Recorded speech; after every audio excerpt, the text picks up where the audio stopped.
Jadi dengan kita berupaya untuk swasembada pangan, untuk pengentasan stunting, insya Allah apabila di tiap rumah juga ada kandang ayam seperti yang kami lakukan, insya Allah program stunting itu bisa teratasi. Jadi insya Allah bansosnya pemerintah kalau diarahkan untuk kemandirian pangan daripada orangnya langsung dikasih pangan, itu akan lebih berkelanjutan. Jadi masyarakat dikasih edukasi bagaimana pengadaan pangan yang sehat, bagaimana mengelolanya, itu akan lebih sustainable dan masyarakat juga akan bertanggung jawab untuk kebutuhan nutrisinya sendiri, bukan hanya ngatung dapat dari pemerintah.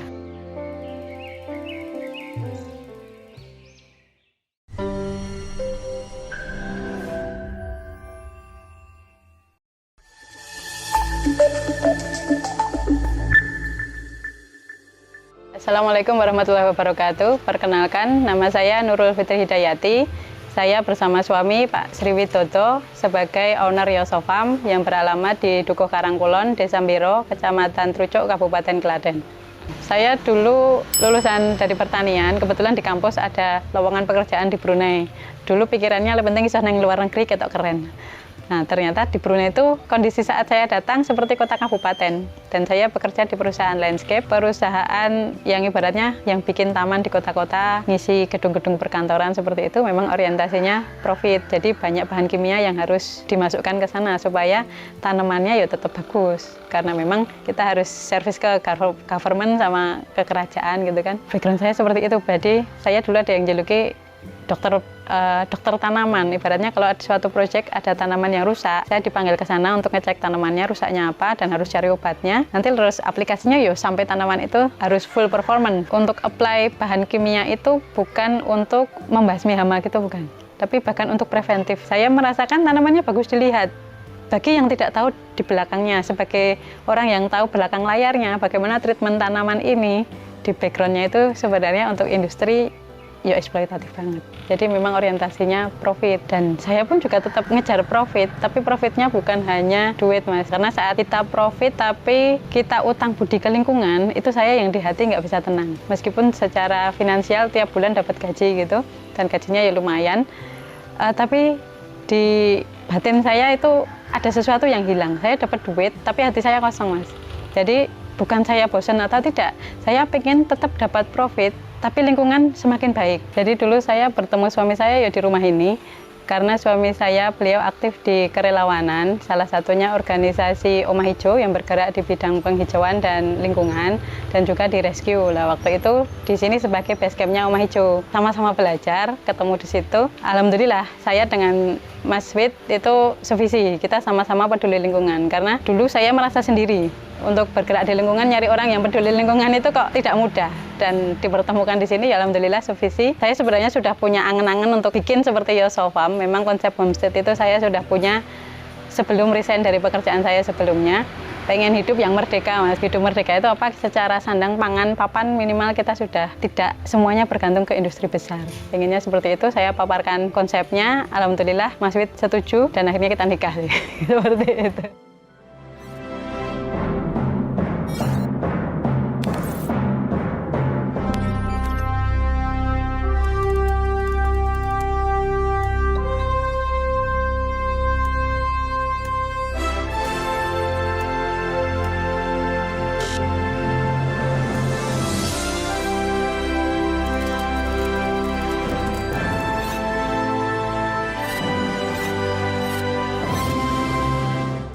Kita mulai 2017. Yoso Farm itu homestead, jadi saya dulu merantau, memang pulang niatnya untuk stay di rumah. Jadi semua aktivitas sentralnya di rumah, nggak kemeronggo nyari duit di luar rumah.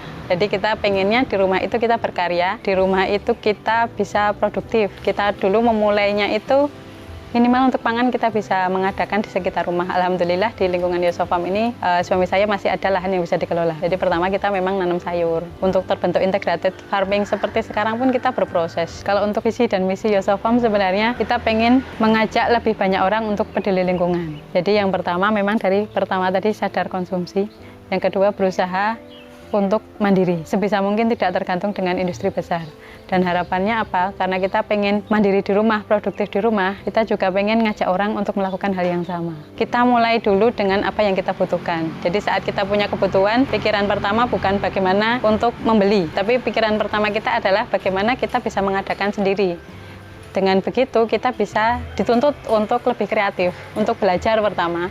Yang kedua untuk berusaha menciptakan, membuat sendiri kebutuhan itu. Yang ketiga, kebutuhan itu akan tercukupi. Jadi bonusnya banyak kalau kita tidak berpikir shortcut langsung tumbas gitu. Kita pertama dapat ilmunya, kedua jadi terampil, ketiga bisa ngajari orang lain. Tapi kalau kita sekedar ngajak tapi tanpa action dan tanpa kita membuktikan, itu akan susah untuk menggerakkan hati orang. Jadi kita ibaratnya pengen nyontoni lah, dengan kita tetap menjaga lingkungan pun tetap bisa hidup kok. Tujuannya lebih untuk mengajak orang. Tapi secara ekonomi, alhamdulillah kita juga mikir juga. Memang saya nggak 100% nggak pakai duit, saya tetap pakai duit, tapi saya dan suami berpikiran bagaimana untuk mendapatkan kemandirian finansial itu dengan tidak eksploitatif, tapi kita tetap pengen menjaga lingkungan dan kita juga tetap hidup. Alhamdulillah untuk pangan ya 60% dari rumah. Saya beras juga masih beli, minyak juga masih beli. Dan untuk obat-obatan kita usahakan pengobatan pertama dengan apa yang ada di rumah juga. Misalnya anak saya lagi sakit demam tuh, saya tawari pakai paracetamol, mau nggak dek? Jangan yang pabrik dulu, karena memang dari awal kita menanamkan seperti itu untuk anak. Di rumah punya madu nggak mah? Ya udah pakai itu dulu aja. Dan nanti kalau untuk panasnya belum reda, biasanya saya pakai bawang merah, itu dibelunjukkan ke badan gitu, ya alhamdulillah. Jadi pikiran pertama memang bukan lari ke dokter, tapi kita cari obat di sekitar rumah. Edukasi, alhamdulillah peminatnya semakin banyak. Jadi kita ada nih produknya, beberapa saya juga bikin produk, entah itu media tanam, pupuk, telur, kadang juga olahan. Orang-orang banyak yang menanyakan, Mbak punya telur organiknya nggak? Saya daripada orang beli ke saya lebih senang ngajari. Jangan bisa bikin pupuk sendiri, bisa bikin media sendiri, saya ajari. Saya malah nggak berpikiran Yosofarm akan produksi besar-besaran gitu, malah enggak. Saya lebih suka banyak yang seperti Yosofarm di banyak tempat. Karena dengan begitu malah visi kita tercapai. Ngajak orang untuk peduli lingkungan tercapai. Itu lebih memuaskan hati daripada kita puas secara finansial. Dan untuk menerapkan Yosofarm sendiri pun saya dulu juga susah saat nggak ada partnernya. Tapi alhamdulillah ketemu suami saya, beliau lebih tahu lapangan. Jadi beliau lebih tahu bagaimana cara membumikan sebuah konsep, dan beliau lebih artistik. Kalau saya hanya tahu fungsi, beliau bisa mendesain supaya fungsinya dapat, tapi secara estetik juga dapat. Makanya banyak orang yang betah di Yosofarm karena didesain oleh suami saya. Jadi kita tetap bisa panen, tapi orang datang itu pengen selfie ya tetap terpuaskan. Jadi untuk Gen Z supaya tertarik dengan seperti ini, suami saya pintar mengini. Dan alhamdulillah kemarin anak saya waktu masih balita dapat juga program dari pemerintah untuk pencegahan stunting. Itu kita tiap bulan dapat telur 10 butir dan 1 ekor karkas. Jumlah itu kalau untuk mengatasi stunting yang saya rasakan sendiri itu dalam waktu 1 minggu, kadang belum ada sudah habis. Nah, dengan integrated farming yang kita terapkan di Yosofarm, alhamdulillah saya setahun lebih tiap hari dapat telur, meskipun hanya dari 3 ekor ayam betina. Itu yang kita pelihara, ayam Elba dan KUB, dan masa produktifnya sekitar 2 tahun. Jadi dengan kita berupaya untuk swasembada pangan, untuk pengentasan stunting, insya Allah apabila di tiap rumah juga ada kandang ayam seperti yang kami lakukan, insya Allah program stunting itu bisa teratasi. Jadi insya Allah bansosnya pemerintah kalau diarahkan untuk kemandirian pangan, daripada orangnya langsung dikasih pangan, itu akan lebih berkelanjutan. Jadi masyarakat dikasih edukasi bagaimana pengadaan pangan yang sehat, bagaimana mengelolanya, itu akan lebih sustainable, dan masyarakat juga akan bertanggung jawab untuk kebutuhan nutrisinya sendiri, bukan hanya ngatung dapat dari pemerintah. Kalau Gen Z, saya juga nggak bisa berkomentar banyak sih, saya tidak mendalami tentang itu, tapi bekerja di kota pun sebenarnya nggak salah. Selama kita punya kesadaran, Mas. Sebenarnya Yosofarm itu kita ingin menyadarkan orang tentang apa yang kita konsumsi. Jadi untuk sadar konsumsi, itu secara tidak langsung nanti orang akan jadi lebih peduli ke lingkungan. Dengan tahu apa yang kita makan saja, itu akan berefek besar. Kenapa saya menanam tanaman sendiri? Karena saat saya punya duit, bukan berarti kita punya kontrol atas apa yang kita makan. Kita punya duit, tapi kita nggak tahu apa yang kita beli. Banyak produk-produk itu di branding sedemikian rupa terlihat sebagai produk yang sehat, tapi di belakangnya kalau kita jeli melihat komposisi, yang real food, makanan beneran itu mungkin nggak ada 10%. Dengan kita sadar yang apa kita konsumsi dan mengupayakan, kalau sebisa mungkin kita punya kontrol atas apa yang kita konsumsi, insya Allah kita lebih peduli dengan lingkungan. Jadi untuk produk-produk makanan enak dan terlihat sehat itu, kan ada yang nyebut UPF, Ultra Processing Food. Kalau kita sadar konsumsi, kita sebenarnya lebih enak itu untuk beralih ke real food. Makanan yang sebenarnya itu sebenarnya ada di sekitar kita kok. Cuma kita memang terlena dengan kemudahan dan ujung-ujungnya suruh beli. Jadi memang industri besar itu mengarahkan supaya kita tergantung ke mereka. Kalau saya dan suami pengennya lebih banyak orang self-reliant, bergantung pada dirinya. Bukan berarti egois, tapi self-reliant itu kita berusaha seminimal mungkin tergantung dengan industri besar, tapi kita tetap rely on community. Jadi kita pengennya bergantung itu dengan tetangga. Kita maju bersama tetangga. Misalnya saya pun nggak punya kambing, tapi saya bisa dapat pupuk dari tetangga. Saling ketergantungan dengan yang paling dekat, karena dengan begitu kekeluargaan juga lebih tercipta daripada kita tergantung pada industri besar yang akan mengontrol semua kehidupan kita. Misalnya kita bandingkan makanan yang kita usahakan sendiri dengan makanan yang kita beli. Memang terlihat lebih praktis yang beli. Kenapa? Karena yang menanam itu perlu proses, dan prosesnya bukan hanya mengolah hasil tanaman, tapi dari mengolah tanahnya pun kita perlu proses. Merawat tanamannya kita perlu proses, memanen dan memasaknya itu kita perlu proses. Memang kita dikondisikan untuk serba instan. Saya lebih suka untuk kita tahu apa yang kita kontrol, yang bisa kita kontrol, jadi mengkonsumsi apa yang benar-benar kita tahu, daripada sekedar beli dapat praktisnya tapi kita hutang banyak ke alam. Kebun pangan kami tidak luas, hanya sekitar 60 meter persegi, tapi ada beragam jenis sayur di sana, ada juga sumber karbohidrat, ada sumber protein juga. Kenapa hanya luasan kecil? Memang pertama karena itu yang kita punya. Yang kedua kita pengen tempat sesempit itu bisa jadi ruang yang luas.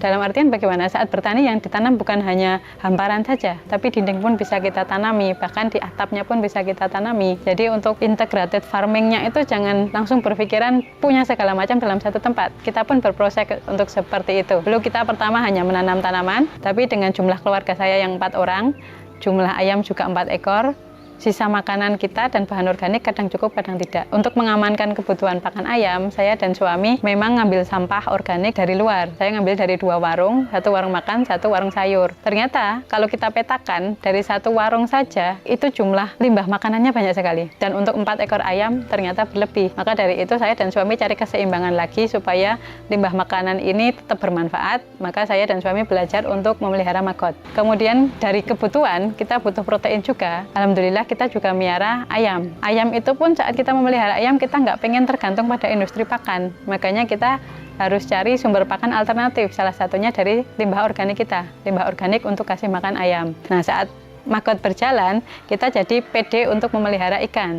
Karena kita sudah punya stok pakan untuk ikan. Di Yosofarm ini terbentuk ekosistem kecil di mana manusia itu bagian dari alam, bukan hanya ngatur-ngatur saja.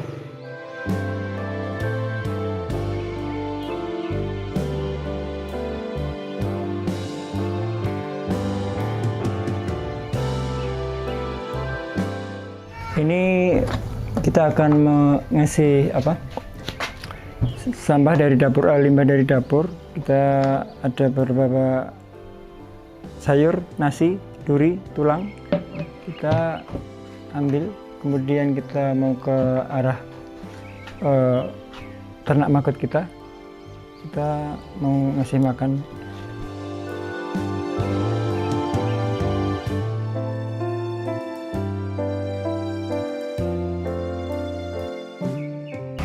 Ini limbah dari dapur kita mau kasihkan ke ayam, ke maggot kita. Jadi misalkan ditiriskan atau yang misalkan ada kuahnya kita hilangkan dulu.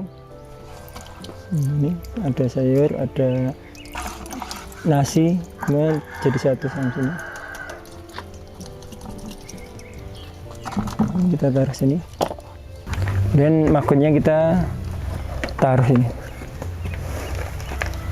Ini maggot sumber makan protein bagi ternak-ternak kita.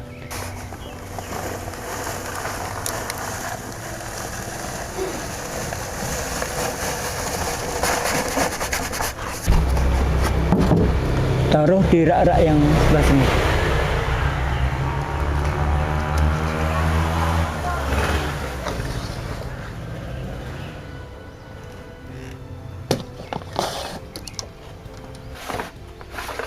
Nah, ini kan maggot yang agak masih lumayan kecil, umur paling kurang dari 1 minggu. Nanti kita kasih ke lele, jadi sesuai dengan ukurannya. Kalau yang ayam seperti ini, kita langsung ke ayam. Kita langsung menuju ke kandang dan kolam lele ya.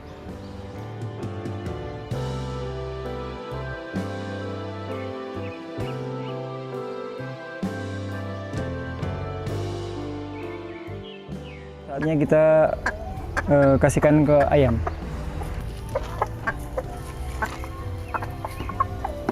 Karena ayamnya 4, kita butuh 4 carut, ada juga 4 genggam udah cukup.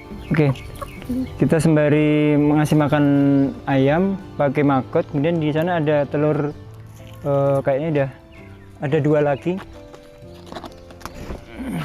Telurnya telur sehat, telur organik, protein tinggi, jadi kita nggak perlu konsentrat.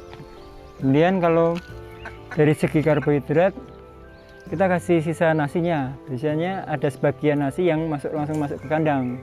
Kemudian untuk vitaminnya biasanya kita menyiangi rumput-rumput, kemudian daun-daun yang tua seperti ini biasanya kita langsung dikasih ke ayam untuk sumber vitaminnya. Nah ini dari daun-daun sebagai vitaminnya, kemudian karbohidratnya dari sisa nasi, dan kita lebih banyak di maggotnya atau protein. Kita mau ngasih makan lele karena lelenya baru umur kurang dari 2 bulan atau mungkin sebulan lebih. Jadi kita pilihkan maggot yang masih agak kecil, jadi nggak maggot besar.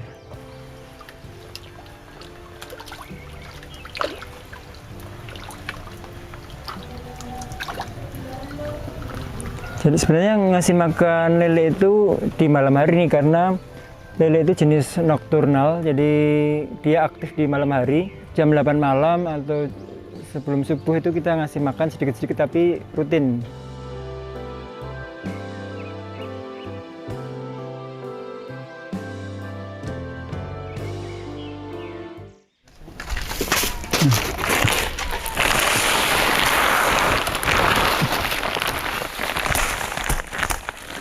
Nah, kita di Yosofarm ini idealnya sampah itu selesai di rumah tangga. Jadi kita sediain bak-bak penampungan sampah seperti ini, kita untuk menampung semua sampah-sampah hasil nyapu dan pangkas-pangkas. Kemudian kita bisa manennya hanya setahun sekali kita panen. Kalau kita memang segera mau diproses atau pupuk yang difermentasi, biasanya kita ambil, kemudian kita chopper pakai mesin pencacah, kemudian kita fermentasi.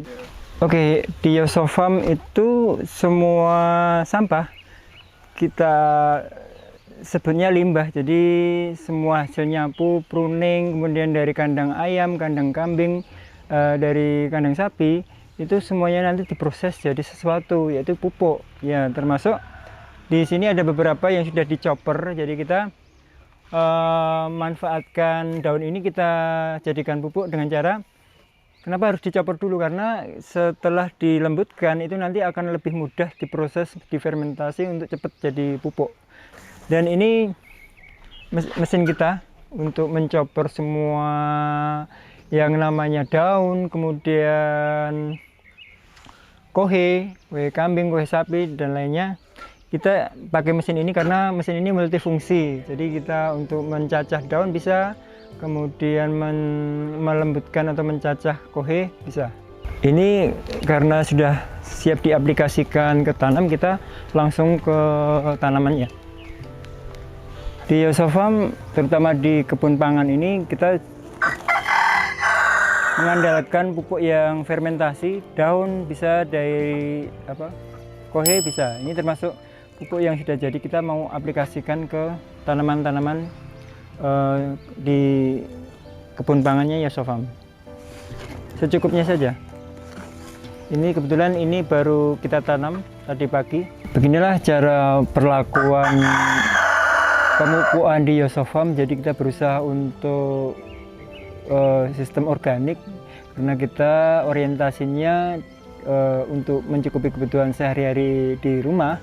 Jadi kita usahakan makanan-makanan yang real food, jadi makanan-makanan yang sehat untuk anak istri aman. Dari pekarangan ini, tanaman ini sumber pupuknya dari kandang. Kemudian kandang bergantung pada protein maggot. Kemudian lele juga bergantung pada protein maggot. Terus maggot sendiri itu dari sisa atau limbah makan kita. Jadi pagi itu kita seperti sarapan bareng. Tanaman baru fotosintesa, memproses pupuk menjadi dari kandang, kemudian ayam mengambil makan maggot, lele baru makan juga dari maggot, kemudian maggotnya juga baru menyelesaikan limbah dapur. Itu integrated farming, jadi ya saling ketergantungan satu sama lain dalam satu sistem ekosistem kecil di Yosofarm. Kami dari Yosofarm, terima kasih sudah menonton video ini. Salam Tani Link TV, bisnis agri tak pernah mati.